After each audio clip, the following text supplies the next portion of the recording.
Hello students, कैसे हैं आप? बिल्कुल ठीक।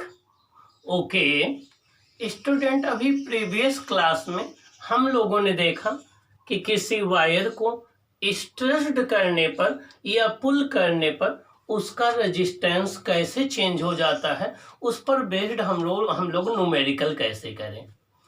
अभी तक आपने दो फैक्टर्स डिस्कस किए जिन पर रेजिस्टेंस डिपेंड करता था, एक आप लेंथ पर और एक एरिया ऑफ क्रॉस सेक्शन पर।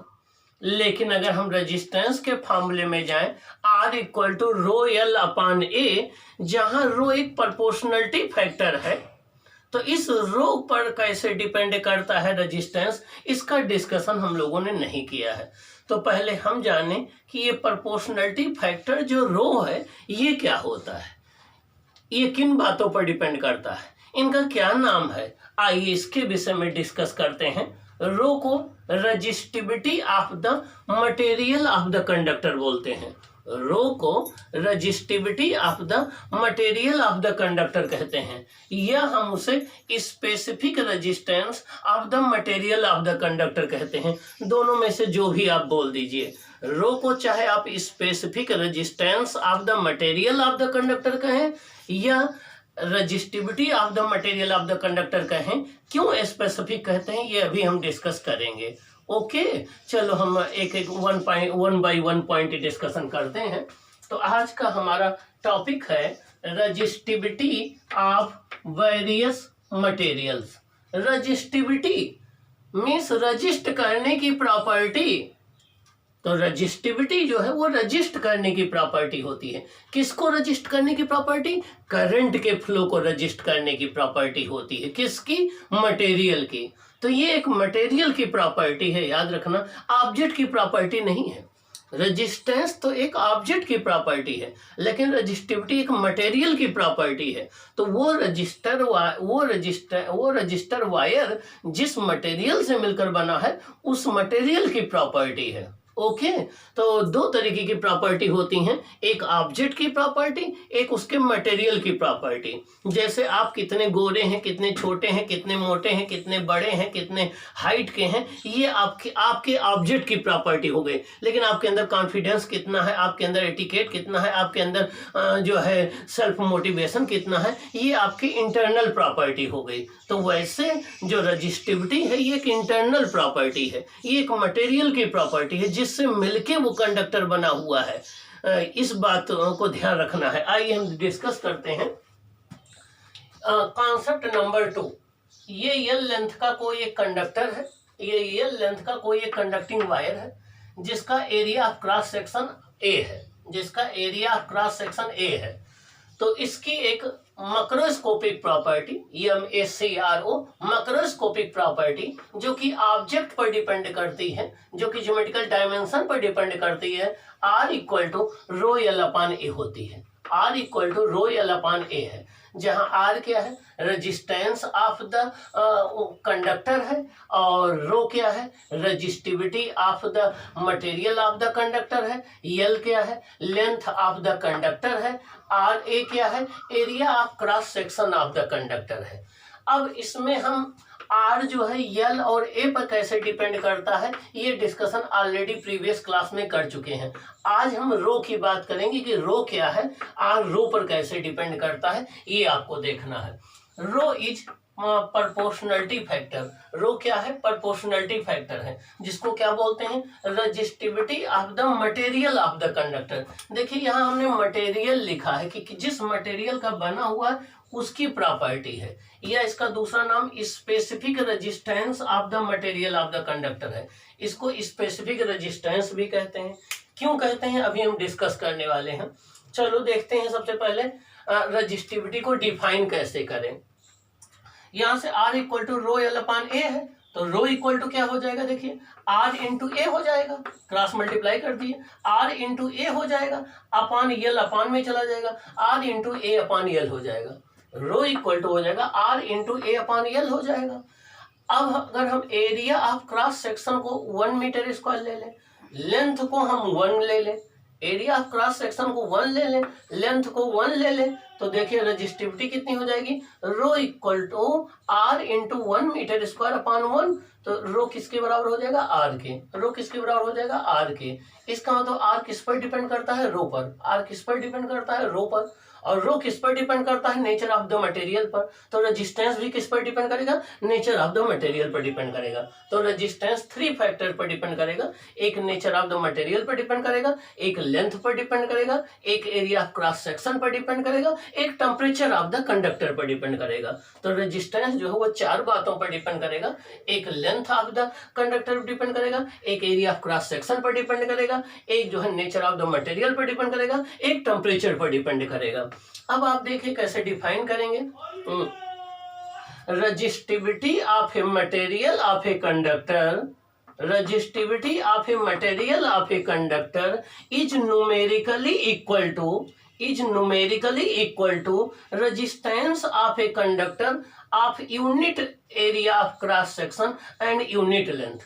Resistivity of a material of a conductor is equal to the resistance of a conductor of unit area of cross section and unit length.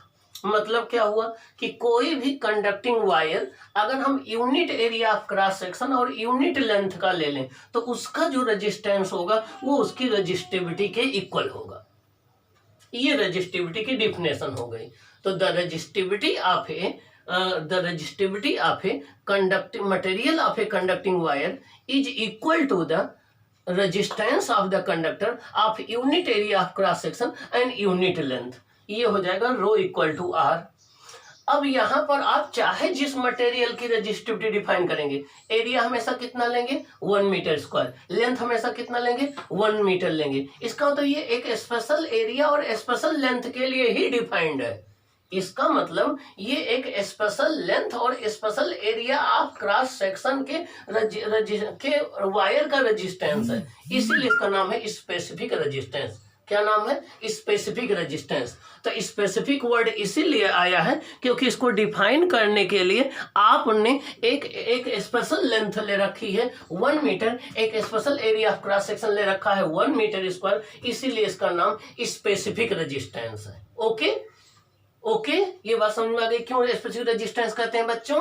कि reason है क्योंकि चाहे जिस मटेरियल का आप वायर लेंगे हमेशा उसकी लेंथ आपको एक स्पेशल लेंथ 1 मीटर लेनी पड़ेगी, एक स्पेशल एरिया 1 मीटर स्क्वायर लेना पड़ेगा, तब उसका जो रेजिस्टेंस है वही रेजिस्टिविटी की इक्वल है। तो रेजिस्टेंस ही रेजिस्टिविटी की इक्वल है लेकिन एक स्पेशल लेंथ का, एक स्पेसिफिक एरिया का, इसीलिए इसका नाम स्पेसिफिक रेजिस्टेंस भी रखा गया है। अब आगे देखिए एसआई यूनिट इसकी क्या होगी, एसआई यूनिट ऑफ रो हो जाएगी।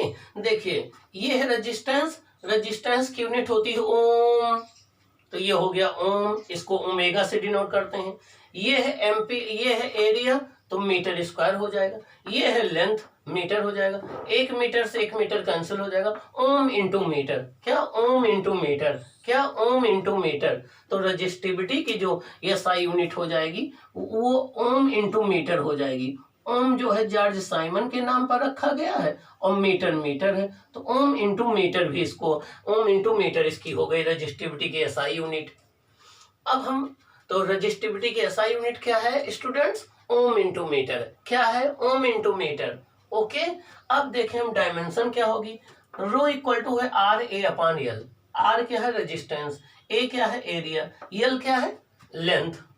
अब रेजिस्टेंस आर इक्वल टू क्या होता है ओम्स लॉ से V upon I, V upon I ये रेजिस्टेंस की डिफिनेशन है, और इनटू ए अपॉन एल हो गया। वी क्या है पोटेंशियल या वोल्टेज, वी क्या है पोटेंशियल डिफरेंस, आई क्या है करंट, ए क्या है एरिया, एल क्या है लेंथ। और पोटेंशियल होता है वर्क डन अपॉन चार्ज, इसको वी कौन लिख सकते हैं W upon Q, work done upon charge into 1 upon I A upon L हो जाएगा। अब वर्क डन को वर्क डन रहते हैं, क्यू इक्वल टू होता है I T, Q equal to होता है I T into A upon L into 1 upon I हो जाएगा, आई इंटू आई स्क्वायर हो जाएगा, और डब्ल्यू वर्क डन हो जाएगा, ए एरिया है लेंथ एल है तो हो जाएगा W upon I square into T into A upon L. W क्या है वर्क डन, डब्ल्यू क्या है वर्क डन, वर्क डन की वही डायमेंशन होती है जो एनर्जी की होती है, तो हो जाएगी M L square T minus 2, M L square T minus 2, M L square T minus 2। यहाँ पर ए क्या है, आई क्या है, करंट। करंट की डायमेंशन क्या होती है, कैपिटल ए एम्पियर। और टी क्या है, टाइम। टाइम की डायमेंशन क्या होती है, कैपिटल टी। यल क्या है, लेंथ। लेंथ की डायमेंशन यल हो जाएगी। एक यल कैंसिल हो जाएगा। यहाँ बचेगा क्या, यम यल टी माइनस टू। ये ए प्लस में है, ऊपर आएगा नोमरेटर माइनस में हो जाएगा, तो हो जाएगा M L T minus three A minus two. M L T minus three A minus two. M L T minus three A minus two. ये रजिस्टिविटी की डायमेंशन आ गई। क्या आ गई, रजिस्टिविटी की डायमेंशन आ गई। क्या आ गई बच्चों, डायमेंशन आ गई। अब हम ये जानना चाहते हैं कि जो डिफरेंट मटेरियल्स होते हैं उनकी रजिस्टिविटी कितनी होती है, क्या रेंज होता है। एक रफ आइडिया हमें मेटल्स के विषय में, कंडक्टर के विषय में, सेमीकंडक्टर के विषय में, इंसुलेटर के विषय में एक रफ आइडिया होना चाहिए। आइए हम डिस्कस करते हैं। ये है मेटल्स, ये है एलॉय, ये है सेमीकंडक्टर, ये है इंसुलेटर। हमने मेटल्स, एलॉय, सेमीकंडक्टर और इंसुलेटर, हमने 4 चीजों का डिस्कशन किया है। मेटल्स का, एलॉय का, सेमीकंडक्टर का, इंसुलेटर का। तो आपके आसपास जो भी मटेरियल है उनका क्लासिफिकेशन आप रजिस्टिविटी के भी बेसिस पर कर सकते हैं कि किसकी रजिस्टिविटी कम है, किसकी रजिस्टिविटी ज़्यादा है, किसकी कितनी है। तो रजिस्टिविटी के बेसिस पर हम मटेरियल्स को क्लासिफाई करेंगे तो वो कंडक्टर्स हो जाएंगे और इंसुलेटर हो जाएंगे, सेमीकंडक्टर हो जाएंगे। जब भी हम रजिस्टिविटी के बेसिस पर अगर हम मटेरियल्स को क्लासिफाई करेंगे तो वो कंडक्टर्स हो जाएंगे, मींस मेटल, और इंसुलेटर हो जाएंगे और सेमीकंडक्टर हो जाएंगे। ये 3 क्लासिफिकेशन होगा। तो आइए हम देखें। कंडक्टर्स में सॉलिड, लिक्विड, गैस तीनों आते हैं, आयोनाइज्ड गैस। बट यहाँ पर हम मेनली मेटालिक कंडक्टर की बात करेंगे, मींस मेटल्स की बात करेंगे। तो आइए हम मेटल्स की बात करें। Metal, alloy, semiconductor, insulator. Metal में देखिए, ये मेटल की रजिस्टिविटी का रेंज होता है 10⁻⁻8 ओम इंटू मीटर से 10⁻⁻6 ओम इंटू मीटर। जो मेटल्स की रजिस्टिविटी का रेंज होता है वो 10⁻⁻8 ओम इंटू मीटर से 10⁻⁻6 ओम इंटू मीटर। मीन सबसे मिनिमम रजिस्टिविटी जो होती है 10⁻⁸ ओम इंटू मीटर, सबसे मैक्सिमम होती है 10⁻⁻6 ओम इंटू मीटर। देखिए माइनस में पावर है, माइनस में है, इसका मतलब हो गया कि मेटल्स की resistivity very very very very very very very very small होती है। और अगर एक कोई परफेक्ट कंडक्टर है, कोई एक परफेक्ट कंडक्टर है, तब तो उसकी रजिस्टिविटी क्या होगी, 0 होगी। तो एक आइडल कंडक्टर के लिए, एक आइडल कंडक्टर के लिए अगर हम एक आइडल कंडक्टर की बात करें या परफेक्ट कंडक्टर की बात करें, परफेक्ट कंडक्टर की बात करें, तो उसके लिए रजिस्टिविटी की क्या होती है, 0 होती है। क्या होती है, 0 होती है। ओके। अब इसमें सबसे बेस्ट मेटल कौन सी है, सबसे बेस्ट कंडक्टर कौन है, ये देखिए सिल्वर है। सिल्वर की रजिस्टिविटी सभी मेटल्स में सबसे कम होती है। ये होती है 1.6 into 10⁻⁸ ohm into metre. Silver की रजिस्टिविटी होती है 1.6 इंटू 10⁻⁸ ओम इंटू मीटर। तो इसकी रजिस्टिविटी सबसे कम होती है, ठीक ना, इसलिए ये सबसे बेस्ट कंडक्टर माना जाता है। तो इलेक्ट्रिसिटी का आपसे कोई सबसे बेस्ट कंडक्टर पूछे तो आप क्या आंसर देंगे, सिल्वर। आप क्या आंसर देंगे, सिल्वर, Ag। क्या, सिल्वर Ag, इसको अर्जेंटम कहते हैं, सिल्वर।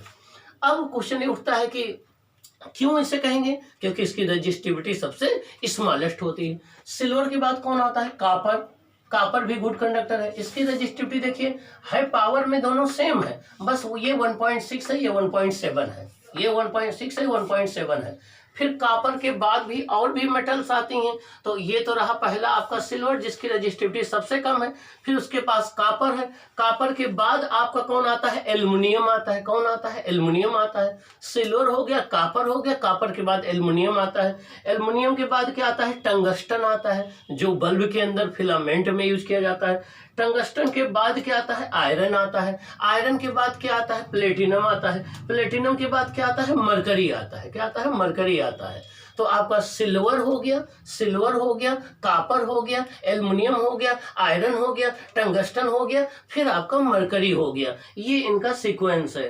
तो फिर से एक बार सुन लो, सिल्वर, कॉपर, एल्युमिनियम, आपका tungsten, iron, platinum, mercury. Mercury एक लिक्विड कंडक्टर है। तो ये डिफरेंट मेटल्स हैं। ये इनका डिक्रीजिंग ऑर्डर है रजिस्टिविटी का, क्या है, सॉरी, इंक्रीजिंग ऑर्डर है। इंक्रीजिंग ऑर्डर है। सबसे कम सिल्वर की, फिर कॉपर की, फिर एल्युमिनियम की, फिर आयरन की, फिर टंगस्टन की, फिर मरकरी की, ये इनका इंक्रीजिंग ऑर्डर है। अब मेटल्स में सबसे कम जो है आपका सिल्वर का है, ठीक ना, और सबसे ज्यादा आपका प्लेटिनम का है, ठीक ना, प्लेटिनम का है, और लिक्विड कंडक्टर में मरकरी है। अब हम बात करते हैं एलॉय की। देखिए एलॉय की बात करते हैं, ये एलॉय है। अब आप सोच रहे होंगे एलॉय क्या होता है।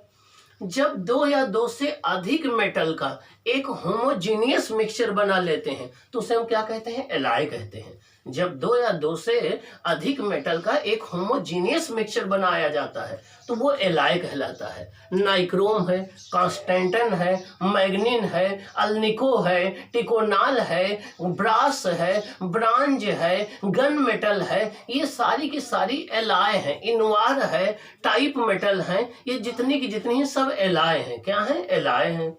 तो a homogeneous mixture of two or more than two metals is called alloy. A homogeneous mixture of two or more than two metals is called alloy. अब एलॉय को बनाया क्यों जाता है, क्योंकि एलॉय को बनाने का पर्पज ये है कि जो एलॉय की मैकेनिकल स्ट्रेंथ होती है वो जिन मेटल से बनी होती है उससे ज़्यादा होती है। एलॉय की जो प्रॉपर्टी है वो ड्रास्टिकली चेंज हो जाती हैं। एलॉय की रेजिस्टिविटी वो जिन मेटल्स से मिलकर बनी होती है उससे ज़्यादा होती है, ठीक ना। तो ये कई प्रॉपर्टी हैं जो हम अपने हिसाब से चेंज कर सकते हैं एलॉय बना करके, वो उन मेटल्स में नहीं पाई जाती हैं, इसीलिए एलॉय बनाई जाती हैं। और एलॉय का पर्पज जो है हमारा डिफरेंट एप्लीकेशंस हैं। तो अब एलॉय में आपके यहाँ मेन कौन सी एलॉय हैं इनका डिस्कशन कर लें। पहला है नाइक्रोम। क्या है, नाइक्रोम। तो नाइक्रोम जो है इसका अगर आप संधि विच्छेद करेंगे तो निकिल, क्रोमियम, आयरन। देखिए यहाँ ई है तो ये फी, क्रोमियम है तो CH, और यहाँ पर आपका निकिल है तो निकिल, क्रोमियम, आयरन, ये तीन से मिलकर के ये नाइक्रोम बना होता है। नाइक्रोम वायर ये तीन मेटल का एलॉय होता है। और नाइक्रोम की रेजिस्टिविटी जरा देखिए, ये 100 इंटू 10⁻⁸ ओम इंटू मीटर है। 100 इंटू 10⁻⁸ ओम इंटू मीटर है। मीन्स जो मेटल है उनका लगभग 100 टाइम्स, देखिए मेटल का लगभग 100 टाइम्स है। तो एलॉय की रेजिस्टिविटी जिन वो मेटल्स से मिलकर बनी होती हैं उनसे ज़्यादा होती है। एलॉय की रेजिस्टिविटी जिन मेटल्स से वो मिलकर बनी होती हैं अपनी कॉन्स्टिट्यूएंट्स मेटल से ज़्यादा होती है। मतलब नाइक्रोम की रेजिस्टिविटी आयरन से भी ज़्यादा होगी, क्रोमियम से भी ज़्यादा होगी, निकल से भी ज़्यादा होगी। तो किसी भी एलॉय की रेजिस्टिविटी जिन वो मेटल से मिलकर बनी होती है उनसे ज़्यादा होती है। देखिए नाइक्रोम की है 100 इंटू 10⁻⁸ ओम इंटू मीटर। अब मैग्नीन है, MANGANIN, मैग्नीन, या इसको हम मैग्नानिन कहते हैं। मैग्नीन की रेजिस्टिविटी देखिए 48 इंटू 10⁻⁸ ओम इंटू मीटर है। 48 इंटू 10⁻⁸ ओम इंटू मीटर है। एक और है कांस्टेंटन। क्या है, कांस्टेंटन। तो नाइक्रोम, मैग्नीन, कांस्टेंटन, ज्यादातर ये एलॉय होती हैं जो आपके यहाँ यूज की जाती हैं। इनके विषय में हमें स्टडी करना है। तो एलॉय के विषय में आपको 3 बातें याद रखनी है। पहली बात, the homogeneous mixture of 2 or more than 2 metals is called alloy। 2 या 2 से अधिक मेटल्स का एक होमोजीनियस मिक्सचर क्या कहलाता है, एलॉय। क्या कहलाता है, एलॉय कहलाता है। एलॉय में कौन कौन आपके यहाँ है, नाइक्रोम है, मैग्नीन है, कांस्टेंटन है। नाइक्रोम है, मैग्नीन है, कांस्टेंटन है। और एलॉय की रेजिस्टिविटी जिन वो मेटल्स से मिलकर बनी होती हैं उनसे ज़्यादा होती है। ओके, और भी प्रॉपर्टी हैं, ठीक ना। एलॉय का यूज कहाँ किया जाता है अभी हम डिस्कस करेंगे। आगे हम सेमीकंडक्टर की बात करें। सेमीकंडक्टर, अब सेमीकंडक्टर में देखिए इनकी रेजिस्टिविटी का रेंज है 10⁻⁵ से 10⁻³ ओम इंटू मीटर। देखिए ये 10⁻⁵ से 10⁻³ ओम इंटू मीटर है।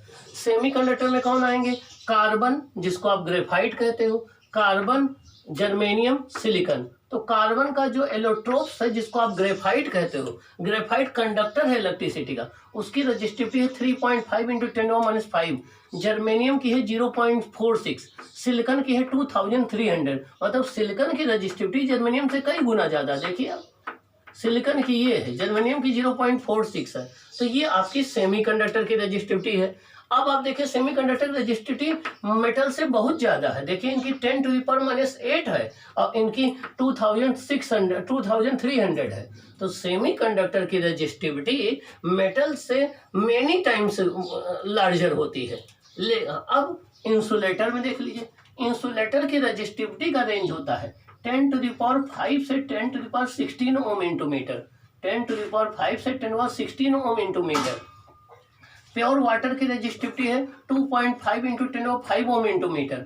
फ्यूज क्वार्ट्ज की रेजिस्टिविटी है 10⁻16 ओम इंटू मीटर। ठीक, अब आप देखिए एक तरफ insulator resistivity 10⁻16 ohm into metre है और एक तरफ जो है मेटल की 10⁻⁸ ओम इंटू मीटर है। इसीलिए इनको इंसुलेटर कहते हैं। इनकी रेजिस्टिविटी बहुत ज़्यादा है, ये इलेक्ट्रिकल सिटी को कंडक्ट ही नहीं करेंगे। इनकी रेजिस्टिविटी बहुत कम है, इनकी नियरली हम 0 मान सकते हैं। ये इलेक्ट्रिक करंट को आसानी से कंडक्ट करते हैं। अब इस रेजिस्टिविटी के बेसिस पर आप कैसे डिफाइन करेंगे कंडक्टर को, सेमीकंडक्टर को और इंसुलेटर को कैसे डिफाइन करेंगे, ये आप देखें। अब हम इनको डिफाइन करेंगे, आगे चलते हैं, देखते हैं डिफिनेशन कैसे डिफाइन करेंगे इनको।